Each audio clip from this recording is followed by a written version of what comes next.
많은 인연을 가지고 계신 분이세요. 고려대학교 기술기관 전문대학원에서 처음 만나 뵙고 이제 스테이크를 강의하고 계셨고요.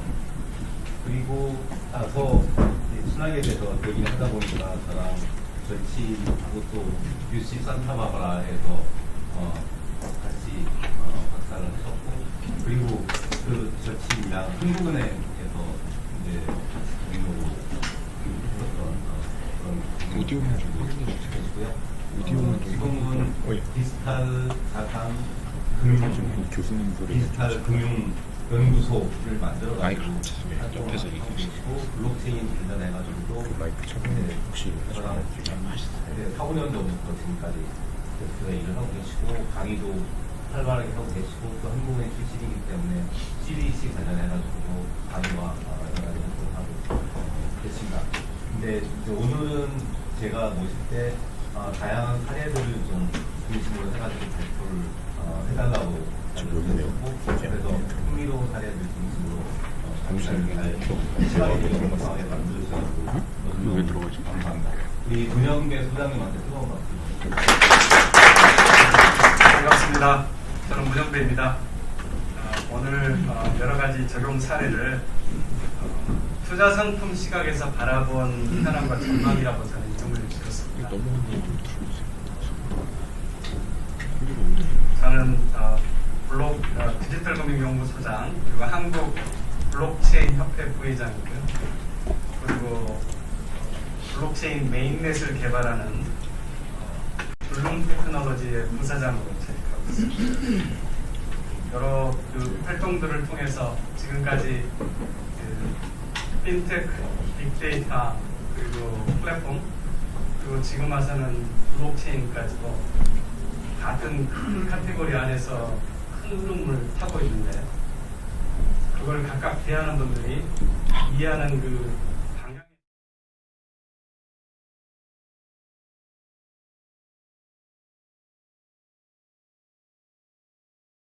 제가 한 번쯤은 이걸 큰 줄기로 한번 잡아드렸으면 좋겠다라는 생각을 했었습니다.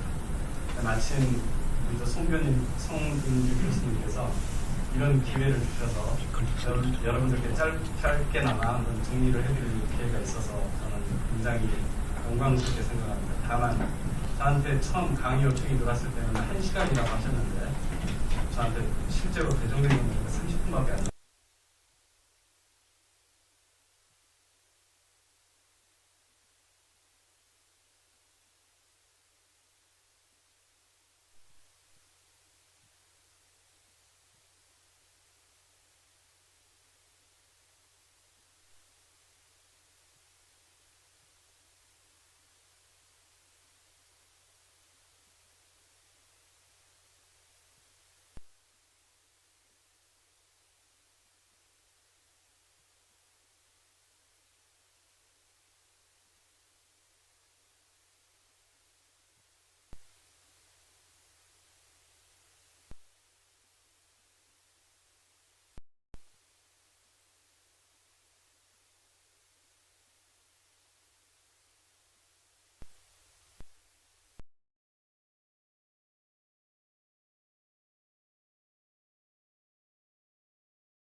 토큰이라는 컨셉으로 스마트폰이 모든 기능을 빨아들이듯이 모든 가치를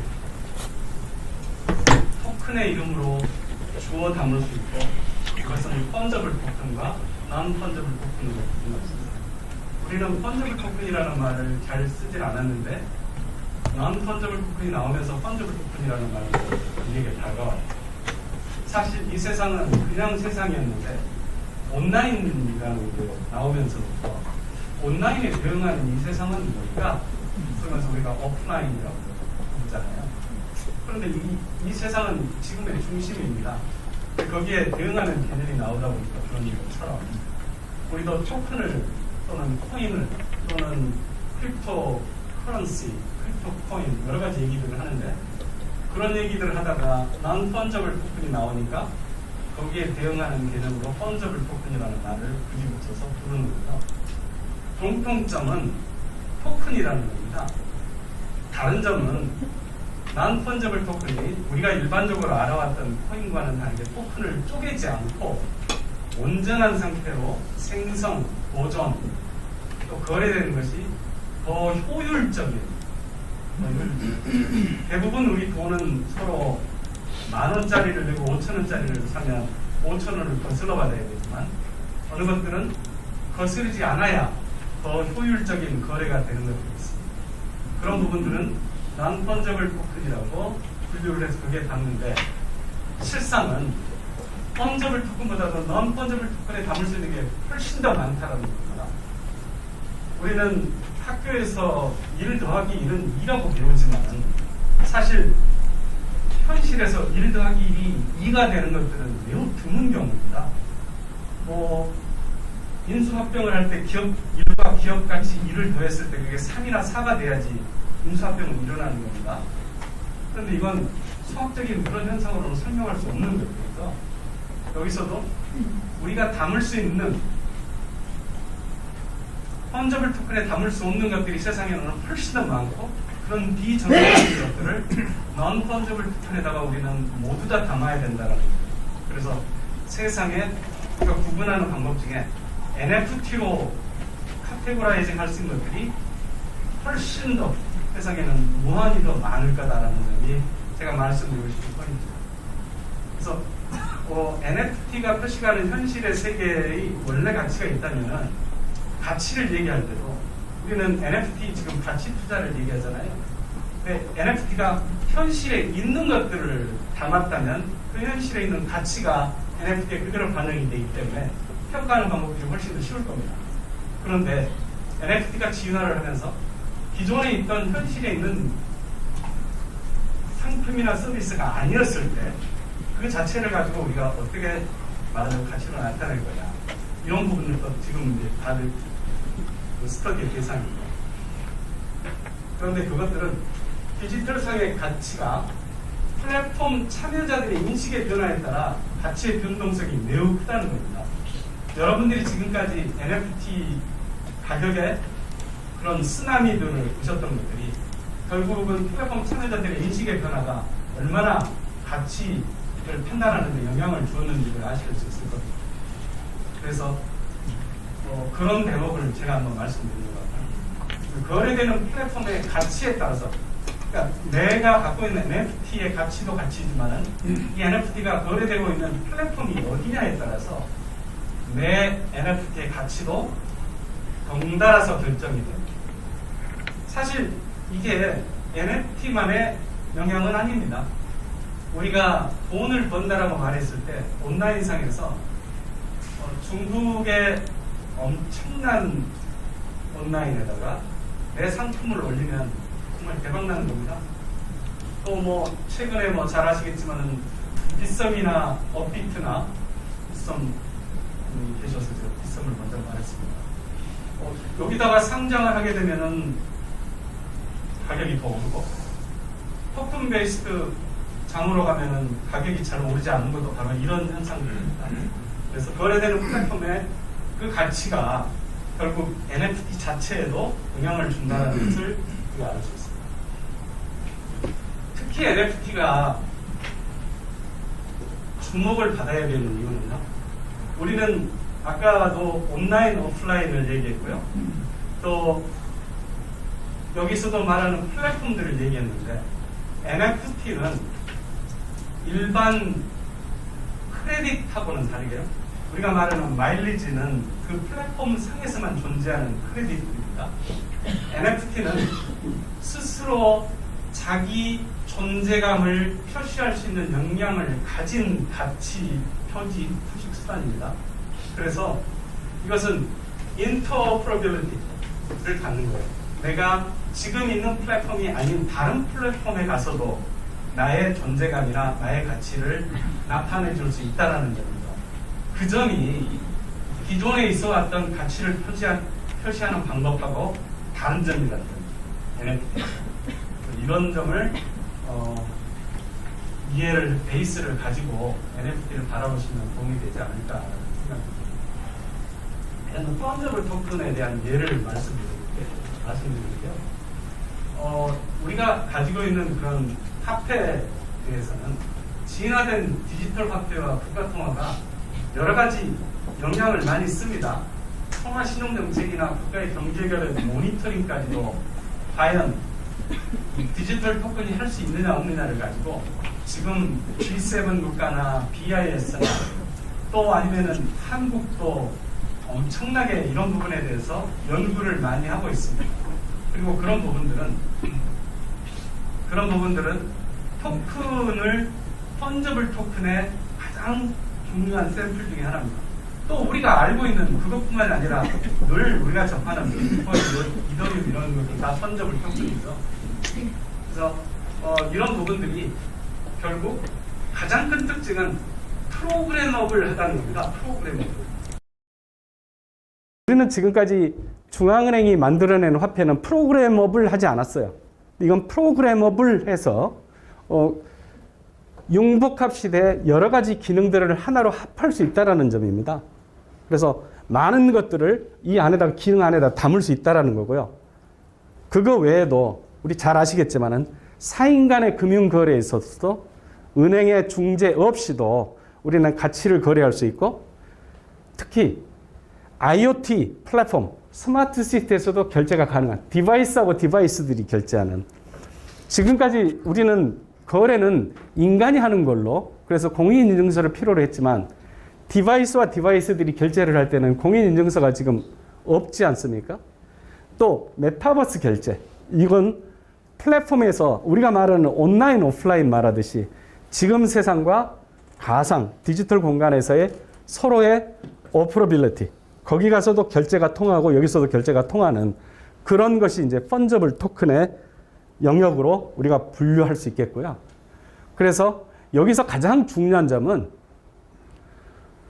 내가 가지고 있는 토큰이 구매력을 행사할 수 있을 거냐에 대한 믿음입니다. 내가 이걸로 결제를 받았는데 다른 사람이 또 결제를 이걸로 받아줄 수 있느냐에 대한 믿음입니다. 그리고 가치 저장 수단으로서의 적합성이 모든 사람들에게 보편적으로 있느냐에 대한 얘기입니다. 또 세 번째로 가장 중요한 것은 우리가 일상에서 쓰는 데 있어서 리테일에서 과연 이걸 쓸 수 있을까입니다. 어느 것은 결제하고 나서 60분을 기다려야만 이 결제가 파이널리티가 완성이 된다면 이것은 결제 통화로서의 의미는 굉장히 효용성이 떨어진다고 볼 수 있겠죠. 그래서 이런 대목에서 사실 펀저블 토큰에 대한 기술력을 가지고 수많은 업체들이 지금 경쟁을 하고 있고요. 그런 경쟁에서 최종적으로 승자는 뭐 손가락 5개 이내로 나오지 않을까라는 그런 생각이 듭니다. 지금 우리는 질이 물리적으로 확장된 그런 세상에서 90년대 이전만 하더라도 이런 세상에서 살아왔어요. 그런데 월드 와이드 웹이 나오고 나서요, 세상은 온라인으로 확장이 됐었습니다. 90년대 이전에 뉴욕 스탁마켓의 상단을 차지하고 있는 업체들은 거꾸로 한번 제가 세지는 않겠지만 한번 상상을 해 보십시오. 잘 떠올려 보십시오. 지금 현재 뉴욕 스탁마켓의 상단을 차지하고 있는 것은 완전히 다릅니다. 그때 당시에 그러면 상단을 차지했던 그런 업체들이 다 망해버리고 없나요? 아닙니다. 그들도 성장을 하고 있었습니다. 그런데 그보다 더 빠른 속도로 성장을 한 업체들이 나타나서 그들을 눌렀다는 거죠. 그래서 그들이 이제 상단을 차지했습니다. 이제 디지털 시대가 왔고요. 이 디지털 시대에는 우리에게 어떤 변화를 가져다 줄지 2030년 이후에 우리가 기대하는 바는 디지털로 무장한 새로운 비즈니스들이 이제 뉴욕 스탁마켓의 상단을 차지할 수 있으리라는 그런 생각이 듭니다. 물론 그 가운데서 이들도 성장을 하고 있겠죠. 그러나 그보다 더 빠른 속도로 세상을 지배하는 새로운 기업들이 나오지 않을까 하는 생각입니다. 물론 이렇게 말씀드리는 이유가 이 디지털 공간에서 그 역할을 하는 회사들은 어떤 기능을 장착을 하고 어떻게 해가야만이 이 세상의 주인공이 될지에 대해서 여러분들에게 또 저에게도 한번 같이 고민해 볼 수 있는 그런 시간이 있었으면 좋겠습니다. 그래서 그런 의미에서요, NFT를 놓고 보면요, 융복합 시대에 블록체인의 NFT 기능을 보면 기존의 가치를 입증하는 모든 증표, 또 두 번째는 가치를 증명하는 비용이 가치 자체보다도 너무 커서 지금까지 상품화하지 못했던 것들, 이런 것들도 이제는 올라올 수 있다는 거죠.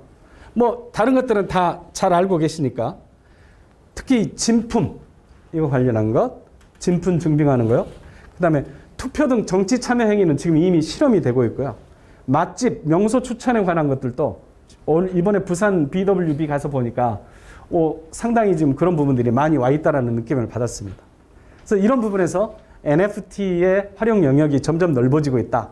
근데 여기서 핵심 포인트는 가치를 증명할 수 있으리라는 그 믿음이 있을 때 이 NFT에 대한 서로의 공유가 이루어지는 겁니다. 거래가 이루어지는 거고요. 그래서 그때의 가치의 증명은 신분, 소유, 행위에 관한 것들입니다. 또 지금까지 있어왔던 거의 상당한 부분들은 사실은 저는 이 단어를 처음 알았습니다. 플렉스 한다라고 그러더라고요. 플렉스. 존재감을 과시한다. 돈 자랑한다. 제가 이런 말 해도 되나요? 돈 XX 한다고? 예. 돈 지랄이라고. 예, 감사합니다. 예, 예.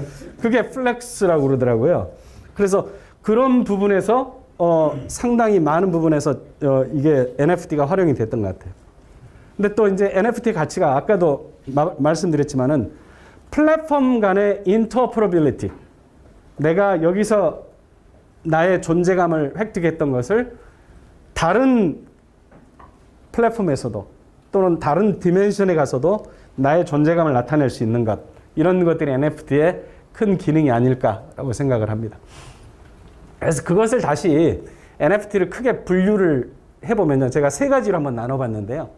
하나는 신분의 디지털 증명서, 소유의 디지털 증명서, 행위의 디지털 증명서, 이렇게 세 가지로 저는 나눠봤습니다. 이건 제가 그냥 나눈 기준입니다. 그래서 세 가지로 나눠서 봤더니 최근에 일어나서 많은 사람들이 각광을 받고 있는 분야가 주로 이 중에 일부분이더라고요. 일부분.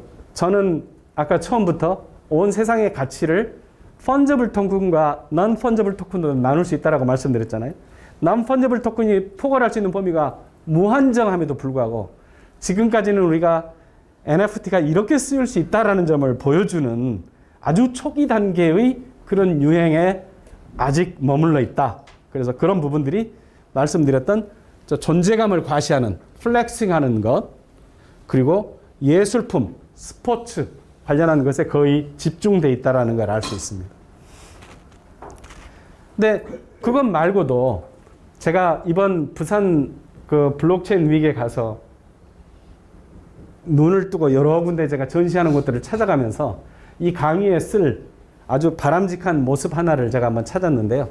이게 뭐냐면은 현실에 있는 작품을 NFT로 연결하는 그런 과정의 예를 하나를 찾았는데, 이게 보니까 K-아트 NFT라는 게 있더라고요.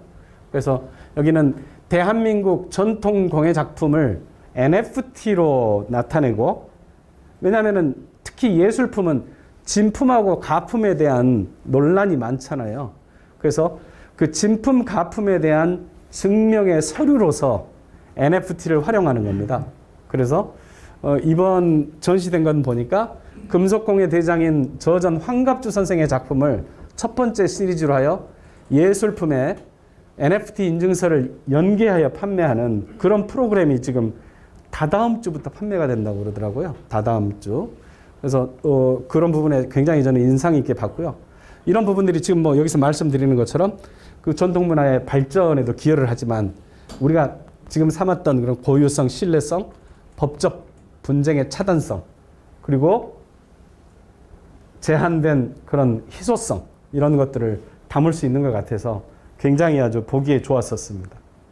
또 다른 하나가요. 여행 산업의 블록체인 활용 영역에 대해서 다루었던 이게 그러니까 아까 말했던 기존에 있는 가치들을 이 NFT 세계로 이제 다시 모든 가치를 다 불러들이는 그런 과정들인데요. 이분들이 발표하는 걸 보니까 여행 산업에서 할 수 있는 모든 것들을 NFT로 불러들일 수 있다는 걸 보고 아 맞아 그렇지. 그러면서 제가 오늘 여러분들께 말씀드리는데 이런 사례들을 전부 다 여기다가 다 집어넣어도 되겠다라는 생각을 했습니다. Payment Transaction, 그다음에 Luggage Tracking, 그다음에 ID 서비스, 그리고 재고, 그러니까 상품, 여행 상품이나 재고, 그다음에 Supply Vendor Management, 그다음에 그 로열티 프로그램 이런 부분에서 NFT는 정말로 유용하게 쓸 수 있다라는 점을 생각을 했었습니다. 특히 제가 그 중에서도 가장 좋았던 부분은 뭐냐면은 우리가 온라인 SNS 활동을 하다 보면은 맛집 추천이나 명소 추천들을 할 때 정말로 많은 그런 브래깅, 가비지 아니면은 폴스 인포메이션 이런 것들이 너무 많습니다. 이런 부분들을 어떻게 걸러낼 건지에 대해서 NFT가 정말로 유용하게 쓰일 수 있겠다라는 점을 그분들이 얘기를 하는데 굉장히 전적으로 동의를 했습니다. 현재는 전문 비즈니스 업체가 광고를 목적으로 생산한 여행 정보보다 실제 여행 경험이 더 상업적 가치를 얻는 추세라고 합니다. 그래서 대부분의 사람들이 우리도 지금 그런 활동들을 하고 있잖아요. 우리도 참여를 하고 있고 영수증을 첨부해서 그 음식점을 평가를 한다던가 하는 것들이 실제 경험을 증빙하는 것들이죠. 근데 꼭 영수증을 첨부할 수 없는 그런 경험들도 있습니다. 그래서 이런 부분들이 어떻게 하는 걸까?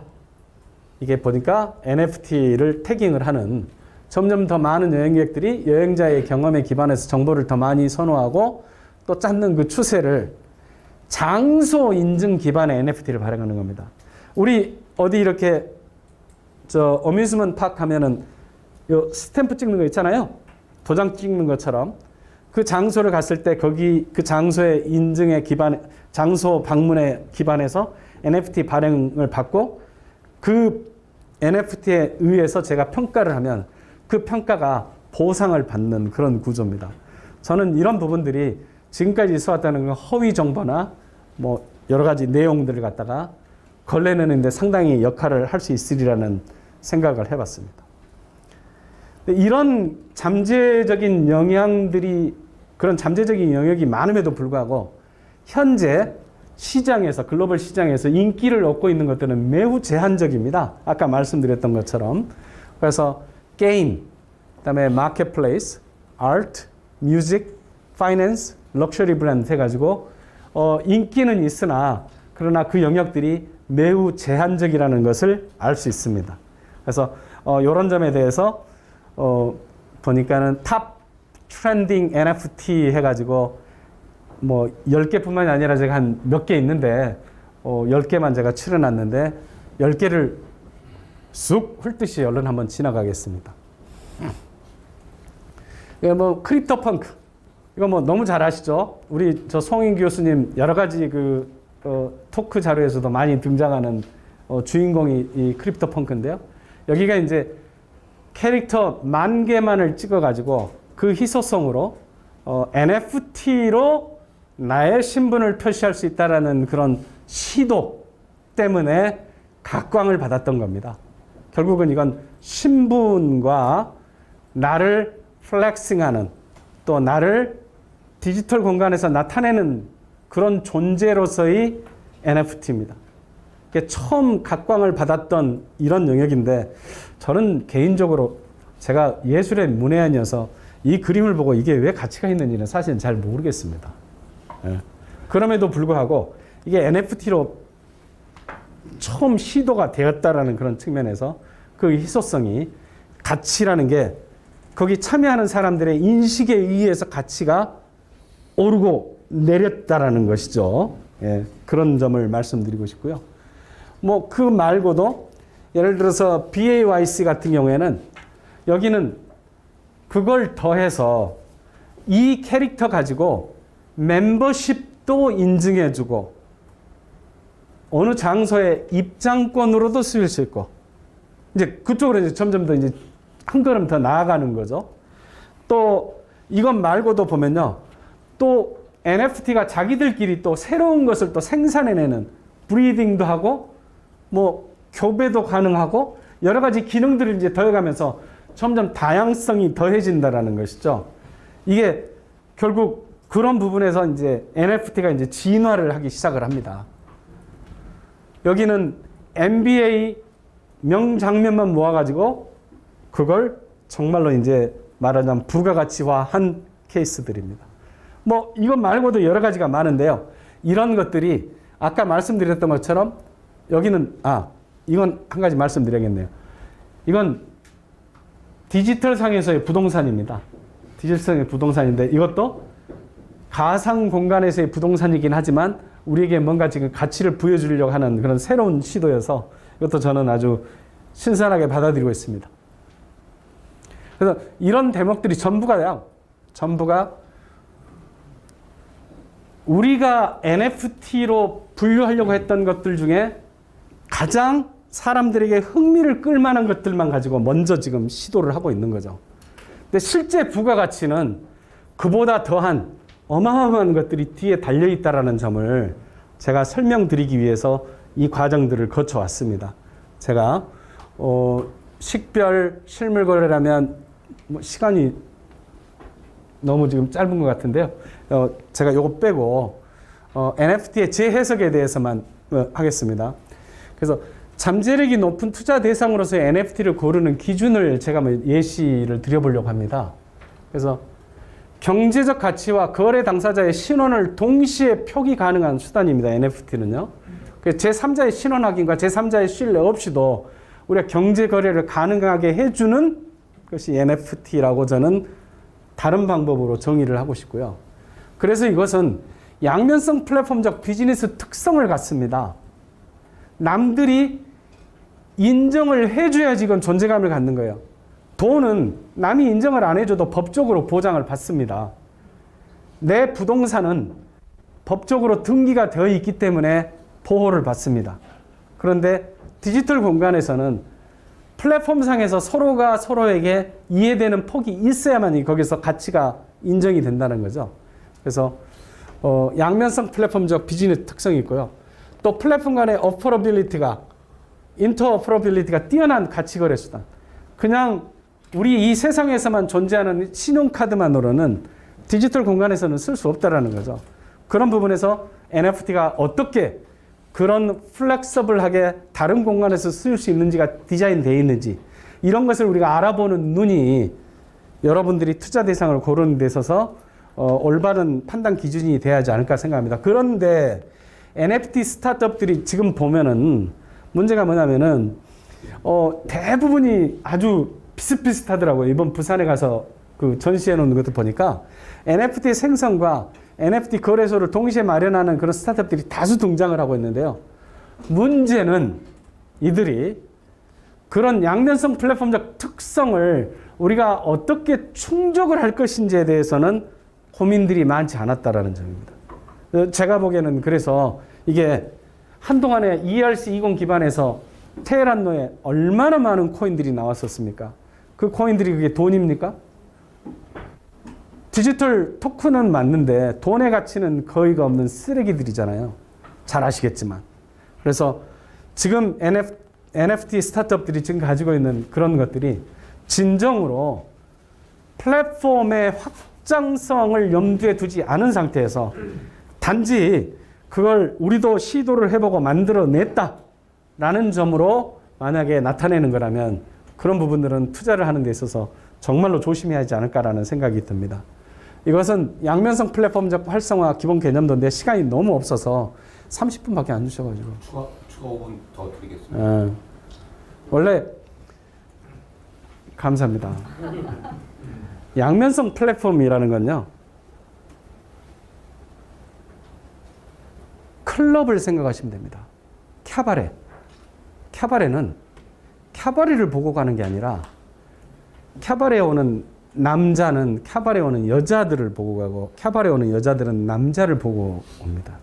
그래서 캬바레가 중요한 게 아니라 상대방이 더 중요한 거죠. 그게 양면입니다. 그래서 그런 캬바레 같은 특성을 가진 클럽과 같은 특성을 가진 비즈니스가 온라인 월드와이드 웹 이후에 전 세계를 휩쓸고 있습니다. 근데 그 특성은 디지털 공간에서도 똑같이 먹힌다는 겁니다. 그래서 구글 검색하는 사람하고 마케팅하는 사람들이 동시에 모이는 곳이 구글 검색 기능입니다. 애플은요, 애플 사용자들하고요, 애플의 앱을 파는 사람, 애플의 음원을 파는 사람들이 서로가 서로를 보면서 애플에 와서 장사를 하기 위해서 애를 쓰는 곳입니다. 이런 것들이 서로가 서로를 보면서 고르는 거지 애플을 고르는 게 아닙니다. 그 많은 고객들이 있기 때문에 가는 거죠. 그렇죠? 그래서 이런 것들이 양면성 플랫폼적 특성을 가진 비즈니스들이고요. 그런 비즈니스들은 두 개의 구성비가 적당한 비율로 가고 일정한 수준을 넘어서야만이 스스로 비즈니스가 생명력을 갖는 겁니다. 이런 특성이 지금 우리가 바라보는 NFT뿐만 아니라 디지털 공간에서는 모든 것들이 다 이것을 요구하는 겁니다.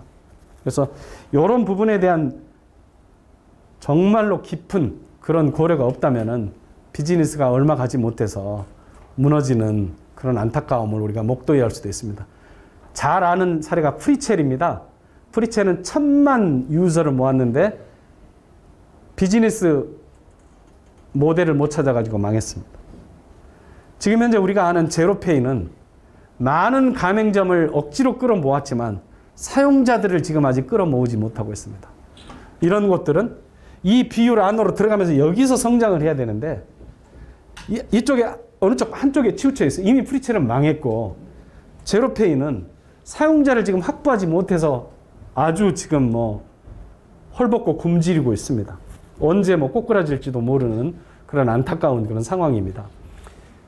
우리가 접하는 NFT 비즈니스도 마찬가지입니다. 이런 영역들, 어떻게 고객들을 잘 끌어모으느냐가 정말로 비즈니스의 생명력을 결정한다는 점에 대해서 잊지 마셨으면 좋겠습니다. 그래서 NFT 플랫폼도요, 잠재력을 극대화하는 비즈니스 리더들이 뭘 바라봐야 되냐면요. 사실은 NFT에다가 우리가 실으려고 하는 그 비즈니스가 어떤 건지를 평가를 해야 됩니다. 그래서 그 안에서 개별적으로 NFT 하기 이전에 하기 힘들었던 것들을 내가 그 안에 끌어들여서 훨씬 더 많은 부가가치가 창출이 된다고 했을 때 투자자들, 사용자들이 NFT로 온다는 겁니다. 기존에 있는 게 훨씬 더 편한데, 예를 들어서 신용카드로 택시를 타는 게 훨씬 더 편한데 비트코인 갖고 택시 타고 있겠습니까? 아니잖아요. NFT도 역시 마찬가지입니다. 내가 사용하고 이용하는데 편리해야지 오는 거지, 그러지 않으면 아무도 안 올 겁니다. 그래서 예를 들어서 이게 어떤 비즈니스라고 해볼까요? 전체 빨간 사각형이 이 비즈니스가 일으키는 매출이라고 하면 아래에 있는 반원이 수익이라고 한번 가정을 해보죠. 그렇다면 수익 이외에 나머지는 비용이라고 말할 수 있는데 그 비용에는 여러 가지가 들어있습니다. 고객 탐색 비용, 정품 식별 비용, 예를 들어서 정품 인증 비용, 마케팅 비용, 이런 것들이 다 비용에 들어갑니다. 수익을 빼면 나머지는 다 그거니까요. 그죠? 이런 거 하고 난 다음에 나머지가 수익이겠죠. 이런 서비스를 찾는 개인들도 마찬가지입니다. 우리는 발품을 판다고 합니다. 좋은 서비스를 찾기 위해서 정말로 예전에는 남대문 시장을 헤집고 다녔잖아요. 그런 것처럼 이건 상품을 탐색하는 비용, 그리고 남대문 시장에서 이거 진짜라고 파는데 이게 진짜야 가짜야 들이 사실은 많은 비용을 들여서 해야 할 일들이었어요. 이것을 서로가 들이는 이 위에 있는 저 큰 네모가 비용인데요. 그 비용을 줄일 수 있는 비즈니스. 아까 우리 NFT 갖고 정품 인증하는 여러 가지 얘기들 했잖아요. 여행지, 예술품 이런 얘기 했었잖아요. 이런 것처럼 NFT가 개입을 해서 이런 비용을 줄여줄 수만 있다면 양쪽 다에게 이득이 되는 겁니다. 그래서 실제로 각각이 얻을 수 있는, 혼자서 시장에 가서 이걸 측정을 하려고 그러면 이만큼밖에 못 얻어요. 개인들도 이것밖에 못 얻는데 이 NFT로 연결된 이 비즈니스가 이걸 엮어낸다면 NFT는 실제로 양쪽에서 드리는 그 진품 인증이나 여러 가지 정보를 갖다 끌어들이는 곳에서 훨씬 더 큰 부가가치를 창출할 수 있다는 거예요. 그게 NFT 사업자가 노려야 할 영역입니다. 영역이고요. 더욱더 중요한 것은 그런 자기가 만들어놓은 NFT 사업에 다른 참여자들이 더 들어오도록 유도를 해야 되는데요. 그 유도하는 기능이 어디에 있어야 할까요? 그건 바로 이겁니다. 기존에 혼자 있을 때는요, 이것밖에 사업자가 이득을 얻지 못했어요. 사용자들도 이만큼밖에 이득을 얻지 못했어요. 이건 개념적인 겁니다. 그런데요, 자기가 이만한 부를 만들어냈잖아요, 추가적으로. 그래서 이걸 그들에게 나눠주는 겁니다. 더 나눠주면 내가 혼자서 했을 때는 이만큼밖에 이득을 얻지 못하는데 여기 들어오니까 이만큼 얻어요. 개인들도 마찬가지입니다. 이렇다면 스스로 내가 더 적은 노력을 들이고 더 큰 이득을 얻을 수 있는 곳으로 알아서 들어오는 거죠. 제가 지금 컨설팅하고 있는 비즈니스 중에도 하나 이런 비즈니스가 있습니다. 이게 뭐냐면은 보이차에 대한 얘기인데요. 보이차가 진품, 가품에 대한 논의가 굉장히 크고 그 비용이 굉장히 비쌉니다. 과연 이걸 진품임을 어떻게 인증을 할 것인지, 그 인증한 걸 가지고 시중에서 진품이 가품하고 구분돼 가지고 거래되게 할 수 있을 것인지, 여기에 지금 NFT가 바로 지금 적용이 되는 겁니다. 이런 경우에 결국 판매자들도 구매자들도 이 플랫폼 안에 들어왔을 때 훨씬 더 많은 수익을 얻을 수 있다는 그런 기대 때문에 자발적으로 참여하는 거죠. 이런 것들이 NFT의 진정한 확장 영역이 아닌가라는 생각이 듭니다. 그래서 제가 세 가지를 말씀드렸었는데요. 신분, 소유, 그다음에 행위에 대해서 제가 쭉 말씀드렸습니다. 그런데 NFT의 발전 방향이 사용자의 편의성을 두고 치열한 경쟁을 통해서 비즈니스 혁신들이 이루어지고 그런 과정에서 NFT는 엄청난 역할을 하리라는 것이 제 생각입니다. 그래서 이런 대목에서 지금까지 있어왔던 그 존재감을 나타내거나 예술품, 스포츠 일부 영역에 머물러 있는 NFT에만 눈을 두지 마시고 이런 엄청난 잠재력을 가진 그런 NFT의 공간들을 잘 눈여겨보시기 바랍니다. 그래서 말씀드렸던 것처럼 저 세 가지가 NFT를 고르는 데 있어서 큰 역할을 할 수 있으리라는 그런 생각입니다. 특히 제가 시간이 있으면 더 말씀드리고 싶은데요. 현실 세계에서 비용 부담으로 방치된 가치를 모니타이제이션 하는 것들, 아마 이것은 여러분들이 찾아내기만 하면 이건 대박나는 것들이 많다고 생각합니다. 이 현실 세계에서는 가장 간단한 예로요. 미국하고 우리나라하고 한때 부가가치의 차이를 많이 내는 것 중에 하나가 뭐냐면 우리나라에는 옛날에는 빨래방이 없었어요. 빨래방. 다 집에서 했지. 어디 돈 주고 다른 데 가서 빨래를 합니까? 돈 들여서. 미국은 빨래방이 많았어요. 빨래방에서 빨래를 하는 것은 GMP 안에 계상이 됩니다. 근데 집에서 빨래하는 건 GMP 계상이 안 됩니다. 근데 지금은 우리나라도 빨래방에 가서 빨래를 많이 하기 때문에 우리나라 GMP가 그만큼 올라가는 겁니다. 이런 거하고 마찬가지예요. 이런 것처럼 실제로는 우리가 가치를 인정받기 위해서 공증이나 이런 절차를 거쳤을 때 5,000원 정도가 들어야만이 이걸 가치를 나타낼 수 있었어요. 근데 이제 NFT가 발행하는 비용이 싸져서 뭐 한 200원 정도 한다고 해보죠. 가치가 1,000원짜리는요, 5,000원짜리 공증받아가지고는 그것은 판매할 수 없습니다. 배보다 배꼽이 더 큰 거잖아요.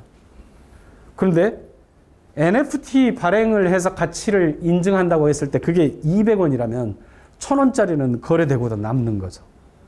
여러분들 주위에 그런 서비스들 배보다 배꼽이 더 커서 부가가치화 하는데 어려운 그런 대상의 비즈니스들이 많이 있습니다. NFT 발행 비용이 현격하게 낮아지면서 그런 비즈니스들을 우리가 엮어낼 수만 있다면 아마 그런 부분에서 크게 기회가 있지 않을까라는 생각입니다. 이것은 마지막으로 기회를 주셨으니까 마지막에는 제가 부사장으로 일해주고 있는 블룸 테크놀로지에 관한 얘기입니다. 일부만 더 쓰겠습니다. 네. 대부분의 블록체인 메인넷들은 속도가 빠르다는 점을 얘기합니다. 속도가 퍼블릭 블록체인이라고 말하면서도 속도만 얘기합니다. 근데 퍼블릭 블록체인이 속도가 빠르려면요, 합의 과정만 빨라야 되는 게 아니라 노드들이 자기가 저장하는데 노드로 참여하는 데 있어서 비용도 낮아야 됩니다. 또 네트워크 따라서 흐르는데 네트워크를 차지하는 비용도 낮아야 됩니다. 이더리움 채굴하려고 하면 전용선 깔아야 되고요. 노드가 기본적으로 메모리가 몇백 기가를 먼저, 박 대표님 맞죠? 몇백 기가가 먼저 깔려야 됩니다. 그러다 보니까 노드에 대한 보상 비용이 충분히 주어지지 않으면 그 퍼블릭 시스템이 운영될 수가 없습니다. 이것을 다 해결할 수 있어야만이 퍼블릭 블록체인이 됩니다. 그리고 그래야 비용을 낮게 부과할 수 있어요. 지금 이더리움 한번 거래하는데 비용이 지금 몇천 원이잖아요. 이런 것들이 노드에 대한 보상 비용까지 한꺼번에 다 들어가야 되기 때문에 결국 비용이 올라가는 구조일 수밖에 없다는 거죠. 이런 점들을 스피드, 합의, 그리고 원장 사이즈, 그리고 네트워크 밴드위드, 이 세 가지를 동시에 고려를 한 퍼블릭 블록체인의 디자인이 너무너무 필요합니다. 그리고 이런 존재가 실제로 BIS가 찾고 있는 모델입니다. 제가 이제 BIS도 이걸 보내곤 했는데요. 그래서 로커스 체인이 스케일러빌리티를 단지 그냥 합의 스피드만이 문제가 아니라 레저를 어떻게 사이즈를 해결할 것이냐, 그리고 네트워크 오버로드 프로블럼을 어떻게 풀어낼 것이냐까지 동시에 고려를 해서 메인넷을 만들어낸 회사입니다. 지금까지는 만들고 있는 중이어서 제가 차마 이런 말씀들을 안 드렸는데 이제는 만들어낸 회사라고 해서 자신 있게 제가 말씀드릴 수 있습니다. 이게 제가 일하고 있는 부사장으로 있는 회사입니다. 네, 감사합니다. 예, 오늘 흥미로운 강의 뒷부분에 또 굉장히 인사이트한 그런 좋은 내용 강의 감사합니다. 시간이 지나가지고 바로 붙여가지고 할 수밖에 없는 상황이 됐고요. 예, 제가 죄송합니다. 잠깐 밖에 계시고 혹시라도 궁금한 것이 있으면 밖에서 그러면 Q&A를 하고 다음 수업을 이어서 네. 하겠습니다. 네. 교수님들은 될 수 있으면 마스크를 벗고 해주시는 게 방송에는 그렇습니까? 감사합니다. 이어서